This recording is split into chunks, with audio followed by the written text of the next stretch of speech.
Good morning. जैसा कि कल आप लोगों को भाषा के संबंध में मैंने बताया था, भाषा और भाषा के भेद। आज हम चर्चा करेंगे भाषा और व्याकरण। जी हाँ, भाषा और व्याकरण क्या है, इसके संबंध के बारे में मैं आपको आज बतलाऊंगा। भाषा और व्याकरण में संबंध आत्मा और शरीर का होता है, क्योंकि भाषा का प्रादुर्भाव पहले होता है और व्याकरण उसके पीछे पीछे चलता है। दूसरी शब्दों में भाषा की मानक लिपि क्या हो, वर्णों या अक्षरों का कैसा संयोजन हो, शब्दों की रचना कैसे हो, वाक्यों की संरचना में किन किन बातों का ख्याल रखा जाए, इस संबंध में हर भाषा का अपना अलग अलग नियम होता है। इसकी व्याख्या और व्यवस्था करना व्याकरण का काम है। तो हमने क्या जाना कि भाषा में क्या है, भाषा की संरचना, भाषा में शब्दों की रचना, वाक्यों की रचना, उसके बाद संबंध कैसा होना चाहिए, अलग अलग नियम क्या है, ये सब की व्यवस्था के लिए हमें क्या है, व्याकरण की आवश्यकता होती है। अब हम व्याकरण की ओर चलते हैं।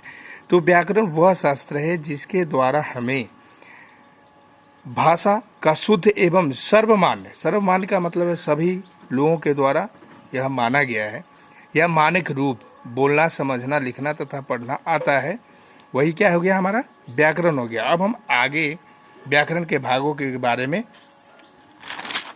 जानेंगे। सुविधा की दृष्टि से हिंदी व्याकरण को 4 भागों में बांटा गया है। सुविधा की दृष्टि से जिस तरह हमने व्याकरण क्या है, हमारे शुद्ध बोलना, लिखना, पढ़ना, समझना आता है, वो व्याकरण हो गया। अब सुविधा की दृष्टि से व्याकरण को 4 भागों में बांटा गया है: वर्ण विचार, शब्द विचार, वाक्य विचार, चिन्ह विचार। तो हम क्या जाने, वर्ण विचार, शब्द विचार, वाक्य विचार और चिन्ह विचार।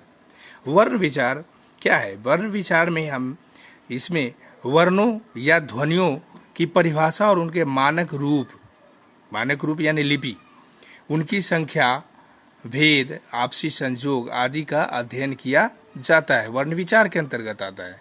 अब शब्द विचार के अंतर्गत इसमें शब्द की परिभाषा, भेद, शब्दों की व्युत्पत्ति, रचना, रूपांतर, शब्द में रूपांतरण, तत्सम, तद्भव, ये सब आप नहीं आगे पढ़ाएंगे शब्द विचार में। प्रयोग, अर्थ आदि का अध्ययन किया जाता है। तो हमने शब्द विचार में क्या समझा कि परिभाषा, भेद, शब्द की व्युत्पत्ति, की रचना और रूपांतर का प्रयोग आदि का अध्ययन किया जाता है। वाक्य विचार, इसके अंतर्गत वाक्य की बनावट, वाक्य की परिभाषा, भेद, वाक्य की बनावट, वाक्य की शुद्धता आदि का अध्ययन किया जाता है। वाक्य विचार के अंतर्गत क्या है, वाक्य की परिभाषा है, भेद है, वाक्य की बनावट है, वाक्य की शुद्धता आदि का अध्ययन किया जाता है। चिन्ह विचार, इसमें क्या है, इस अध्याय में चिन्ह विचार में इसमें वाक्यों में प्रयुक्त विभिन्न चिन्हों एवं उनके प्रयोग का अध्ययन किया जाता है। इसमें प्रयोग, वाक्य में कौन सा, कहाँ हलंत लगेगा, कहाँ पूर्ण विराम लगेगा, कहाँ अल्प विराम लगेगा, इसके बारे में हम चिन्ह विचार में आगे पढ़ेंगे। अब आगे देखिए व्याकरण के भेद के बारे में मैंने ऊपर में चर्चा किया है। अब इसमें भी वर्ण विचार, शब्द विचार, वाक्य विचार और चिन्ह विचार है। कल हम वर्ण विचार के संबंध में फिर पढ़ेंगे।